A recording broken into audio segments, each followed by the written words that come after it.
नमस्कार प्यारे विद्यार्थियों, आज हम पढ़ने वाले हैं विभाज्यता का नियम। प्यारे साथियों, आपको बता देता हूं कि विभाज्यता के नियम हमारी लाइफ के अंदर बहुत ज़्यादा काम आते हैं। जहां पर बात करें, अगर हम किसी संख्या को अगर काटने की बात आए, तब हमारे विभाज्यता के नियम सबसे ज़्यादा काम आते हैं। तो प्यारे दोस्तों, अगर आपको मैथ को मजबूत बनाना है तो उसके लिए एक आपका अभिन्न अंग है जो विभाज्यता का नियम सीखना है। तो आज हम पढ़ने वाले हैं विभाज्यता का नियम। सबसे पहले हम दोस्तों पढ़ने वाले हैं दो से विभाज्यता का नियम। बात करें कि दो से विभाज्यता का नियम क्या होता है। अगर दोस्तों इसने बोला है कि दो से विभाज्यता का नियम, विभाज्यता का मतलब क्या होता है? विभाज्यता का मतलब होता है कि किसी संख्या को अगर दूसरी संख्या से विभाज्य यानी भाग जाना, यानी मैं कहूँ दो से विभाज्य यानी दो का कौन सी संख्या में भाग जा सकता है, वही इसका विभाज्यता का नियम है। चलिए समझाऊंगा बेसिक से। जिस संख्या के अंत में 0, 2, 4, 6 या फिर 8 हो तो वह संख्या किससे विभाजित होगी? 2। देखिए, जैसे कि मैं आपको एग्जाम्पल से बताता हूँ। जैसे कि आपके पास कई बार ऐसी संख्या होती है, आपको पता नहीं चलता है इसके अंदर 2 का भाग जाएगा, 3 का जाएगा या फिर 4 का। तो इसने बोला है कि जिस संख्या के अंत में अगर 0, 2, 4, 6, 8 हो उसमें 2 का भाग तो पक्का जाएगा। जैसे कि मैं बात करूँ कि 522 की, तो 522 के अंदर इकाई का अंक, लास्ट में आपको इकाई का अंक देखना है संख्या के अंत में। अंत का मतलब यानी इकाई का अंक, यहाँ पे क्या है 2, यहाँ पे क्या है 4, 8 यानी 6। अगर इनमें से कोई अंक आपको इकाई का अंक मिल जाए यानी अंतिम अंक मिल जाए, तो इसका मतलब वो 2 से विभाज्य होगी, यानी 2 से पूरा पूरा भाग जाएगा उसके अंदर। ठीक है दोस्त, यानी आज के बाद अगर आपको देखना पड़े कि 2 से कौन सी संख्या विभाज्य है नहीं, तो आपको ये देखना है कि उसका इकाई का अंक यदि 0, 2, 4, 6 और 8 है तो वह 2 से विभाज्य होगी। इसी प्रकार हम देखेंगे कि 3 से कौन कौन सी संख्या में 3 से भाग जा सकता है, उसकी क्या पहचान है। तो उसी के लिए काम आता है 3 से विभाज्यता का नियम। जिस संख्या के सभी अंकों का योग 3 से विभाजित हो जाता है तो वह संख्या 3 से विभाजित होगी। चलिए, आपको समझ में नहीं आया मैं बता देता हूँ। जैसे कि मैं बात करूँ, यहाँ पे क्या था? 369 था। क्या था? 369 था। 369 को उठाता हूँ मैं एक बार, 369 को। इसने बोला है कि जिस संख्या के सभी अंकों का योग यानी 3 + 6 + 9, 3 + 6 + 9, यानी जिन सभी संख्याओं का योग 3, 6, 9 और 9 18, सभी संख्याओं का योग अगर 3 से विभाजित हो जाए, यानी इन सभी संख्या का योग करें और उसमें 3 का पूरा पूरा भाग चला जाए, यानी 3 × 18, तो वह क्या होगी? 3 से विभाज्य होगी।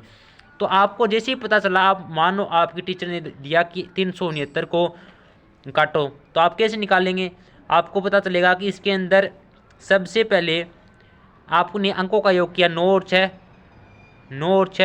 15 और 3 18, तो इसके अंदर 18 के अंदर 3 का पूरा पूरा भाग जाएगा, अर्थात वो 3 से विभाज्य हो जाएगी। ठीक है।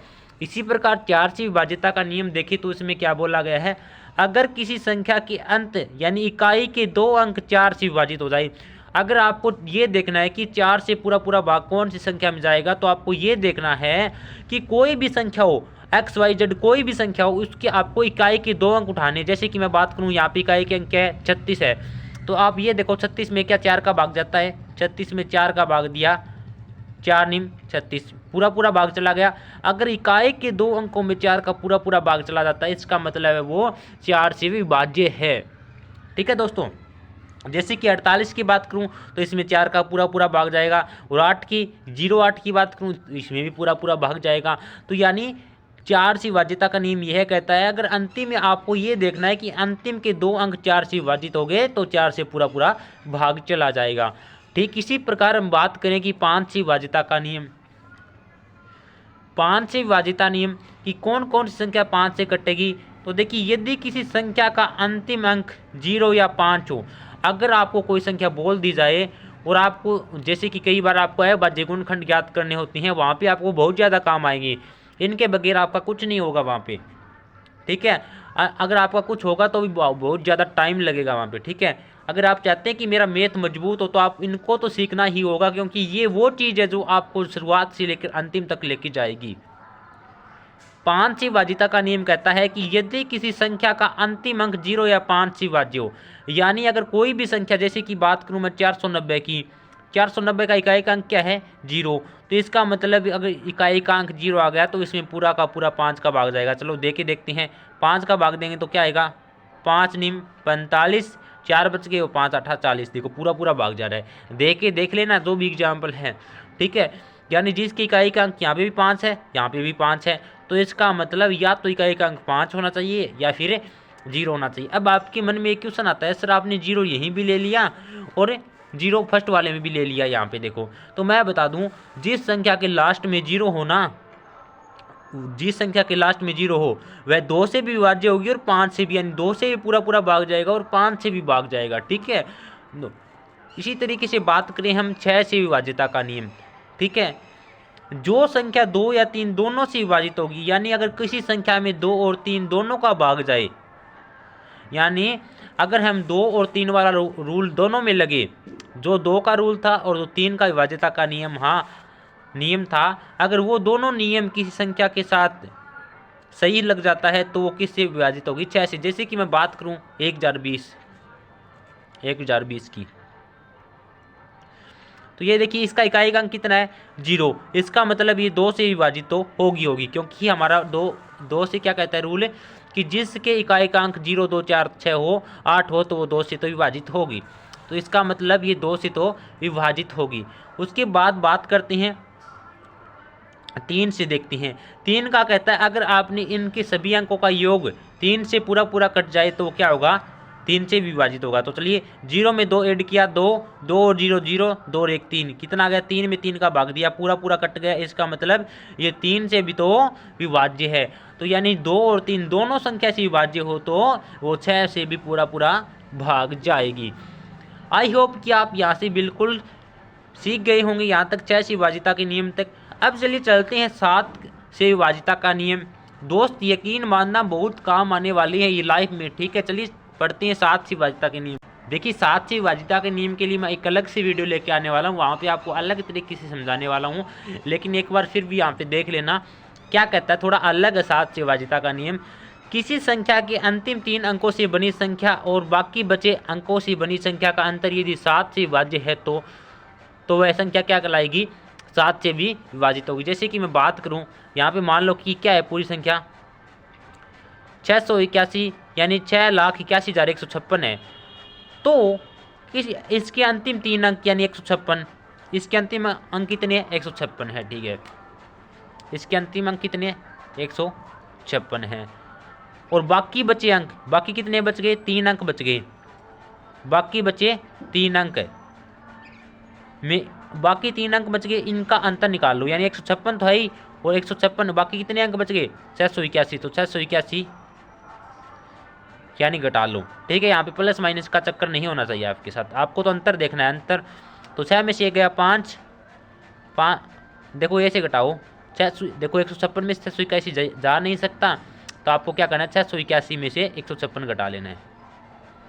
तो 11 में से 6 गया 5, यहाँ पे बचा 7, 7 में से 5 गया 2, 6 में से 1 गया 5, कितना आ गया 525 आ गया। अगर 525 7 से विभाज्य है तो ये संख्या भी क्या होगी 7 से विभाज्य। तो 7 का भाग देके देखो, 7 7 49, देखो 525 में 7 का भाग दो, 7 7 49, 3 बच गए, 7 5 35, यानी 7 का पूरा पूरा भाग चला गया, इसका मतलब ये संख्या भी 7 से विभाज्य है। या इसके लिए मैं एक अलग ट्रिक भी लेके आने वाला हूँ, लेकिन अभी के लिए आप इतना याद रखना 7 से विभाज्यता का नियम। अब बात करते हैं 8 का विभाज्यता का नियम कि 8 से कौन कौन सी संख्या में पूरा पूरा भाग जा सकता है।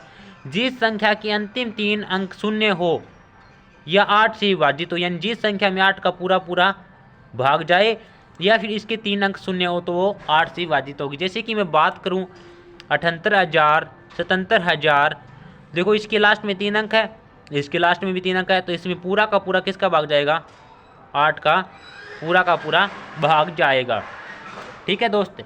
इसी तरीके से 9 से विभाज्य का नियम देखें तो 9 से विभाज्य का नियम, यदि किसी संख्या के सभी अंकों का योग 9 से विभाजित हो, जैसे कि मैं बात करूं 342 की, यानी जितने भी अंक है अगर मैं इन तीनों को जोड़ लूँ और जो योग आएगा उसमें 9 का पूरा भाग चला जाए तो इसका मतलब वो 9 से विभाज्य होगी।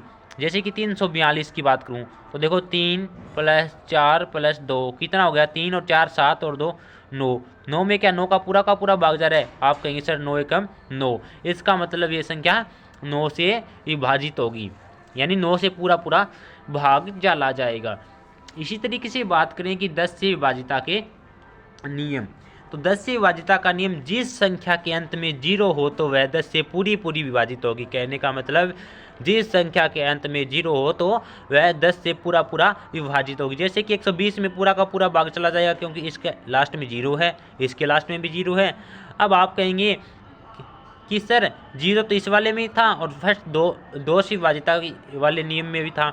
तो देखो जिसके लास्ट में 0 होता है वो 10 से विभाजित होती है और वो किससे विभाजित होती है, 5 से भी, और वो 2 से विभाजित होती है। ठीक है दोस्त, इस तरीके से आपको याद रखना है। इसके जरिए आप सभी की सभी डेरिवेशन को इतने फास्ट कर सकते हैं दोस्तों, यकीन मानना कि ये छोटी छोटी चीज़ ये आपको मैथ में मजबूती के साथ मजबूती प्रदान करती है। अगर आपने इनसे जी चुराना चाहा तो आपको मैथ बोरिंग लगने लगेगा और यही कारण होता है कि बच्चे का मैथ है बोरिंग हो जाता है क्योंकि वो इन चीज़ों पर ज़्यादा फोकस नहीं करता है।